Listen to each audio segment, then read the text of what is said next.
Hello student, I am Ankita Sahu, your teacher. तो आपका मिस्र की सभ्यता स्टार्ट कर दिया था। तो मिस्र की सभ्यता में आपका मैंने दो काल के बारे में पढ़ा दिया था, एक प्रागवंशी युग और दूसरा था आपका प्राचीन वंश। उसके बीच में राजवंशी युग आपका छोड़ दिया था। तो आपको बता दिया था मैंने कि राजवंशी युग मैंने क्यों नहीं पढ़ाया हुआ है।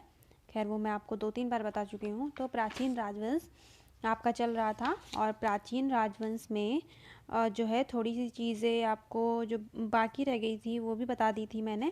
फिर आपका जो है वो मध्य राजवंश स्टार्ट हो गया था, मिडिल किंगडम। तो मिडिल किंगडम के बारे में देखते हैं आगे कि क्या और चीज़ें इसमें बनाई गई मिडिल किंगडम में। और आपका मिडिल किंगडम से पहले जो आपका फोर्थ था, प्रथम सामंतवादी काल, तो उसमें कोई कलात्मक क्रियाएं नहीं हुई थी, तो इसलिए मैंने आपको वो छोड़ दिया है, वो नहीं पढ़ाया हुआ इसमें। तो मध्य राजवंश में बाकी का बचा हुआ जो था पार्ट वो देखते हैं। इससे पहले अब हम जो है लास्ट वीडियो के बारे में थोड़ा सा देखते हैं कि आपको क्या पढ़ाया था, वो रिमाइंड कराती हूँ। देन हम देखेंगे मध्य राजवंश में क्या था। और तो आपको लास्ट वीडियो में मैंने बताया था कि जो खुफू था उसने विशाल पिरामिड का निर्माण करवाया था और उसी के पास जो है छोटे पिरामिड और बनवाए थे। तीन पंक्तियों में छोटे छोटे पिरामिड बनवाए थे जो आकर्षक लगते थे। इसकी आंतरिक सतह जो थी वो ग्रेनाइट व श्वेत खल्ली से बनी हुई थी, पत्थर से बनी हुई थी। और इसके शासनकाल में मूर्तियों का निर्माण प्रचुरता से हुआ है, किसके, खुफू के टाइम पे। और खफरे ने इसको आगे बढ़ाया था और इसने वंश को इसके टाइम पे, खफरे के टाइम पे जो धार्मिक पक्ष था वो भी विकसित हुआ था। तो खुफू के बाद आपका खफरे आया था। तो खुफू के बाद जो खफरे दूसरा इनका सम्राट था, तो इसने पिरामिड के पास ही एक विशाल स्फिंक्स की मूर्ति भी बनवाई थी जिसका शरीर सिंह व उसका सिर जो है वो मानव की तरह था। तो आपको मैंने ये पिक्चर भी शेयर की थी कि कैसे ये स्फिंक्स बनाते थे। इनके जो सर होता था वो मानव की तरह और जो इनका धड़ होता था, जो शरीर होता था पूरा, वो सिंह की तरह होता था। तो यह खफरे की वीरता की शक्ति का परिचायक माना जाता है। क्या, जो ये सर इनका मानव और शरीर इनका सिंह की तरह था, वो क्या था, खफरे की वीरता की शक्ति का परिचायक माना जाता है। तो तत्कालीन स्रोत इस बात का उल्लेख करते हैं कि स्फिंक्स की लंबाई 150 फीट ऊंचाई और 150 फीट और ऊंचाई जो है 50 फीट, और जो इसका मुख है वो 10 फुट लंबा व चौड़ा बनाया गया है। तो यह पहला फरोह था जिसने स्फिंक्स बनाने की कला का विकास किया था। तो इन दोनों शासकों ने निर्माण कार्य में देश का प्रचुर धन व्यय कर दिया। इससे देश की आर्थिक स्थिति बिगड़ गई और फलस्वरूप खफरे के उत्तराधिकारी मेंकरे द्वारा अधिक विशाल पिरामिड का निर्माण नहीं करवाया जा सका। उक्त वर्णित तीनों पिरामिड सड़क मार्ग द्वारा नील नदी के किनारे बनी मंदिर घाटी से जोड़े गए हैं। अब देखिए कौन से दोनों शासक, खुफू और खफरे ने, तो इन दोनों ने क्या किया, बहुत सारा प्रचुर मात्रा में धन व्यय कर दिया। जैसे कि मैंने आपको पहले भी बताया था कि इन्होंने विपुल धनराशि लगा के पिरामिड का निर्माण करवाया था। तो इस टाइम पे क्या हुआ, इन दोनों ने बहुत ही प्रचुर मात्रा में धन व्यय कर दिया पिरामिड बनवाने में। तो इसलिए देश की जो आर्थिक स्थिति थी वो बिगड़ गई और इसके फलस्वरूप जो इनका खफरे के बाद मेंकरे आया था, खुफू खफरे मेंकरे 3 बताए थे आपको, इसके प्रसिद्ध सम्राट थे। तो जो खफरे के बाद मेंकरे आया वो अधिक विशाल पिरामिड का निर्माण नहीं करवा सका क्योंकि आर्थिक स्थिति इनकी कमज़ोर हो गई थी, दुर्बल हो गई थी। तो उक्त वर्णित तीनों पिरामिड सड़क मार्ग द्वारा नील नदी के किनारे नदी घाटी से मिलते हैं। नदी घाटी से ये जोड़े गए हैं। जो नील नदी है, बताया था आपको कि मिस्र की सभ्यता का जो विकास हुआ है वो नील नदी के किनारे हुआ है, तो वो पिरामिड इसी नदी से जोड़े गए हैं। प्राचीन यूनानी पिरामिडों को प्राचीन विश्व के 7 आश्चर्यों में मानते हैं। आज भी ये प्राचीन विश्व के समग्र भौतिक अवशेषों में सर्वाधिक आकर्षण का केंद्र हैं। तो आप सभी को पता होगा कि पिरामिड जो है वो 7 अजूबों में, 7 आश्चर्यों में गिना जाता है, उसकी गणना होती है। और ये जो है अभी तक इनके जो अवशेष हैं वो आकर्षण का केंद्र बने हुए हैं। देश विदेश से इसको लोग देखने के लिए जाते भी हैं। आप सबको पिरामिड के बारे में आप सबने पहले भी सुना ही होगा। तो आपका फिर ये जो है प्राचीन राजवंश खत्म हो गया था, फिर आपका मध्य राजवंश स्टार्ट हो गया था। तो छठे राजवंश के पतन के साथ ही मिस्र के प्राचीन राजवंश पिरामिड युग का अवसान हो गया और लगभग 150 वर्षों तक मिस्र के कलात्मक विकास की धारा अवरुद्ध हो गई। प्राचीन राज्य के पतन के मुख्य 2 कारण थे। अब देखिए इसके 2 कारण थे पतन के। तो इनके बाद पिरामिड का निर्माण नहीं हो सका और जो आपको बताया था कि प्राचीन राजवंश में तीसरे से छठे तक के राजवंश आते हैं, है ना। तो ये क्या हुआ, 150 वर्षों तक तो चला और उसके बाद क्या हुआ, इसका विकास अवरुद्ध हो गया, मतलब रुक गया। फिर प्राचीन राज्य जो है वो 2 भागों में डिवाइड हो गया। प्रथमतः 5वें राजवंश से ही मिस्र के फरो विघटनकारी तत्वों पर नियंत्रण रखने की अशक्त तथा अयोग्य रहे और केंद्रीय सत्ता पर अनवरत आक्रमण होते रहे। अब देखिए यहाँ पे इसके 2 कारण बताए इन्होंने कि किस कारण ये 2 भागों में बट गया राज्य। तो ये जो है जब 5वें राजवंश थे तो उसी टाइम पे यहाँ पे आक्रमण होते रहते थे, तो उनको नियंत्रित नहीं कर पाए जो यहाँ के राजवंश थे। तो इसीलिए वो अयोग्य थे, इसीलिए इन्हों पे आक्रमण अनवरत मतलब कंटिन्यू इन पे होते रहते थे। देश के छोटे छोटे राज्यों में विभाजित हो गया। जो मिस्र था वो छोटे छोटे राज्यों में विभाजित हो गया और इन राज्यों के शासकों के पास फरो के समान ही अपने राजप्रसाद होते थे, सेना व आयकर अधिकारी होते थे। वे स्वयं ही अपनी जागीर के धर्माधिकारी, सेनापति व न्यायाधीश होते थे। अब देखिए जब छोटे छोटे भागों में विभाजित हो गया तो क्या हुआ, जो राज्य के फरो होते थे उनके अपने खुद के आयकर अधिकारी होते थे, उनकी सेना होती थी और जो वो स्वयं होते थे वो जागीर के हकदार होते थे, धर्माधिकारी होते थे और न्यायाधीश होते थे कि कोई भी निर्णय वो खुद ले सकते थे। इस युग में परलौकिक जीवन पर संकट की भयंकरता बढ़ गई। यह माना जाने लगा कि अनेक प्रकार के भयंकर जीव, सर्प, घड़ियाल मृतात्मा को भयभीत करते हैं तथा उनके समग्र परलौकिक शरीर को नष्ट कर देते हैं। इन सबसे बचाने के लिए मृतक की शवपेटिका पर अनेक जादुई मंत्र व चेतावनियां लिखी जाने लगी, जिन्हें कॉफन टेक्स्ट कहते हैं। अब देखिए तो ये मैंने बताया था आप लोग को कि ये परलौकिक जीवन की कल्पना करते हैं, समझाया था सब कुछ आपको ज़ूम मीटिंग पे।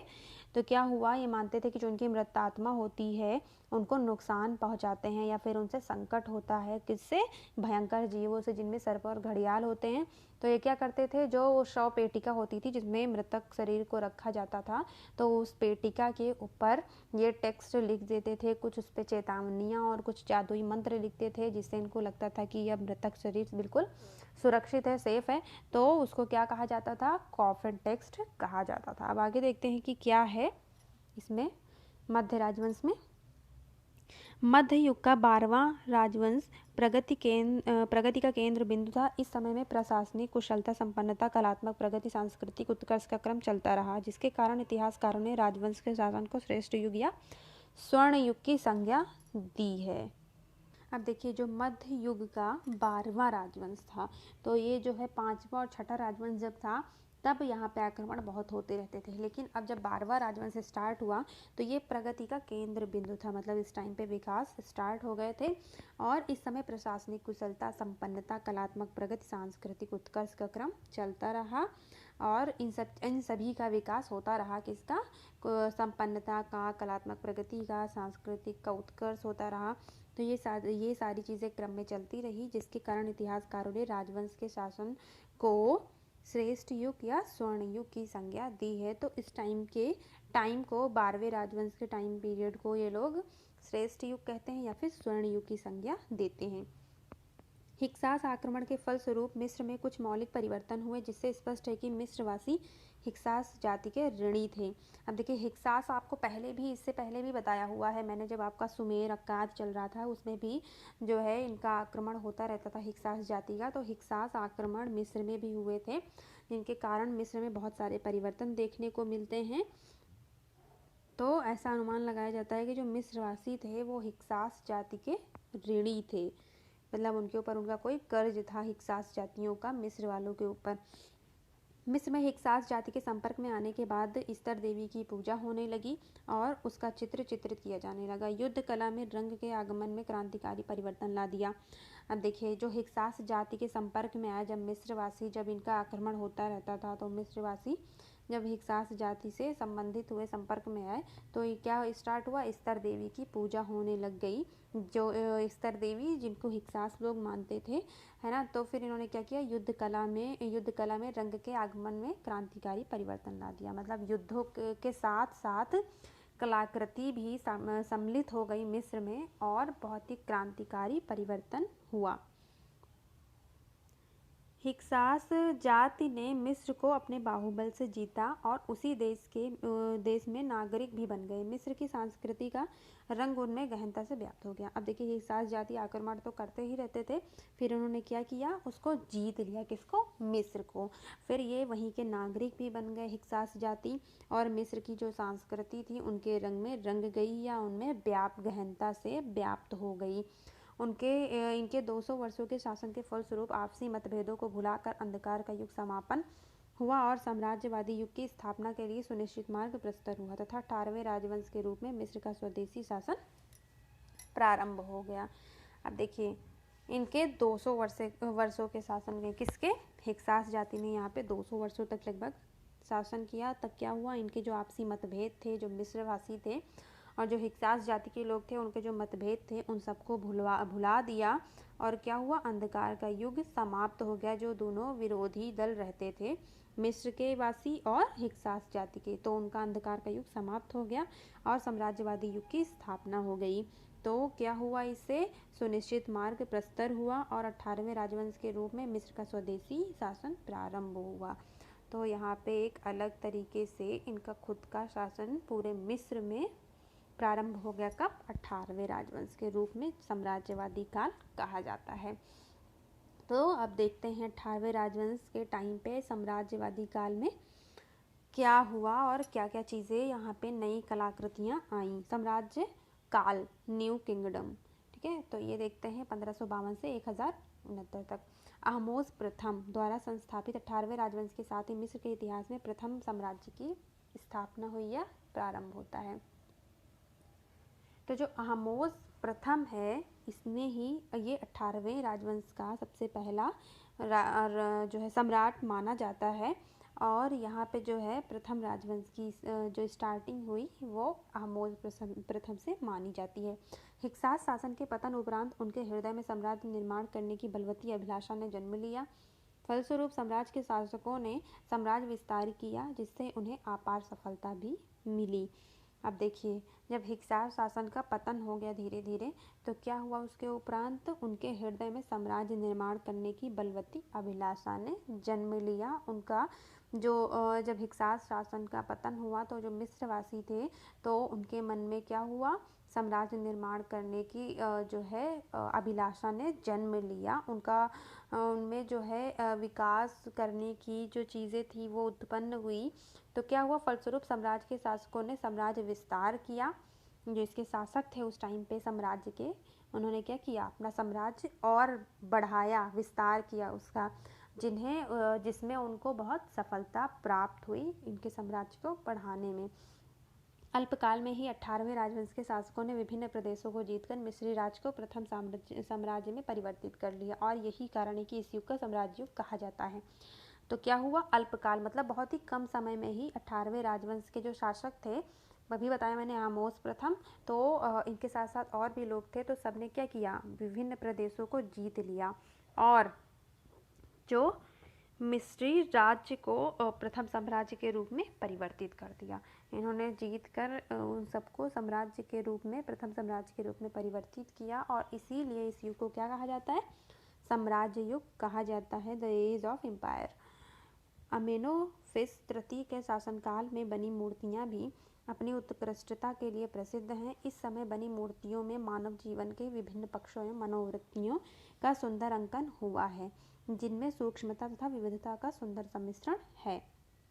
अब देखिए, इसके बाद यहाँ पे एक अमेनोफिस तृतीय का शासनकाल स्टार्ट हुआ ahmose प्रथम के बाद। तो इसके शासनकाल में बहुत सारी मूर्तियाँ बनी जो बहुत प्रसिद्ध हैं और बहुत उत्कृष्ट बनी हुई हैं, मतलब बहुत फाइन बनी हुई हैं। तो इस समय जो बनी मूर्तियों के मानव जीवन के विभिन्न पक्षों एवं मनोवृत्तियों का सुंदर अंकन हुआ है। मनुष्य के जीवन से संबंधित मूर्तियां बनी हुई हैं और बहुत ही सुंदर मूर्तियां बनी हुई हैं, जिनमें सूक्ष्मता और विविधता का सुंदर सम्मिश्रण है। मतलब बहुत सारी वैरायटीज़ भी हैं स्कल्पचर के, और बहुत सूक्ष्मता मतलब बहुत ही बारीकियों से उसमें काम हुआ है। अब आगे देखते हैं। अमेनोफिस तृतीय के समय चित्रकला का भी समांतर विकास होता रहा। चित्रों में नील नदी की घाटी के दृश्य, शिकार, पशु पक्षियों तथा वनस्पतियों का चित्रण उल्लेखनीय है। अब देखिए, अमेनोफिस जो तृतीय था तो उसके टाइम पे मूर्तिकला तो थी ही, फिर चित्रकला का भी समांतर मतलब उसके साथ साथ, समांतर मतलब उसके साथ साथ, किसके साथ साथ, मूर्तिकला के साथ साथ चित्रकला का भी विकास होता रहा। चित्रों में जो है वो नील नदी घाटी का दृश्य बनाया गया है, पशु पक्षियाँ बनाई गई हैं और वनस्पति का चित्रण उल्लेखनीय माना जाता है। मंदिरों व सम्राट के राजमहल की भित्तियों पर विजय अभियानों एवं सम्राट के शासन के प्रत्येक वर्ष मनाए जाने वाले महोत्सव के चित्र उल्लेखनीय हैं। तो जो चित्र बने हुए हैं इन सभी के साथ साथ जो दृश्य चित्र, शिकार और पशु पक्षियाँ, वनस्पतियों के साथ साथ मंदिरों व सम्राटों के राजमहल की जो भित्तियाँ हैं उन पर भी बहुत सारे चित्रण मिलते हैं, जो कि विजय अभियानों तथा सम्राट के शासन के प्रत्येक वर्ष मनाए जाने वाले महोत्सव जो होते थे उनको चित्रित करते थे, किस पे, भित्तियों पर। अमेनोफिस चतुर्थ मिस्र में महान धार्मिक व सांस्कृतिक क्रांति का सूत्रधार था। अब देखिए, अमेनोफिस तृतीय के बाद कौन आया, अमेनोफिस चतुर्थ आया, जो मिस्र में बहुत ही महान माना जाता है और धार्मिक और सांस्कृतिक क्रांति का सूत्रधार किया। अमेनोफिस चतुर्थ ने एटन के प्रति अपने समर्पण की भावना के कारण ही अपना नाम ही बदल दिया और मिस्र के इतिहास में अखनाटेन नाम से विख्यात हुआ। यहाँ तक कि इसकी पत्नी नोफ्रेतेती नेफर-नेफ्रू एटन के नाम से संबोधित की जाने लग गई। अब देखिए, अमेनोफिस तृतीय के बाद कौन आया, अमेनोफिस चतुर्थ आया, जिसने जो है एटन के प्रति अपने समर्पण की भावना, एटन यहाँ पे देवता थे कोई माने जाते थे, तो उसके समर्पण की भावना के लिए इसने क्या किया, अपना नाम ही बदल दिया। तो मिस्र के इतिहास में जो इनका नाम माना जाता है अमेनोफिस चतुर्थ का, वो क्या था, अखनाटेन नाम से ये विख्यात हुए।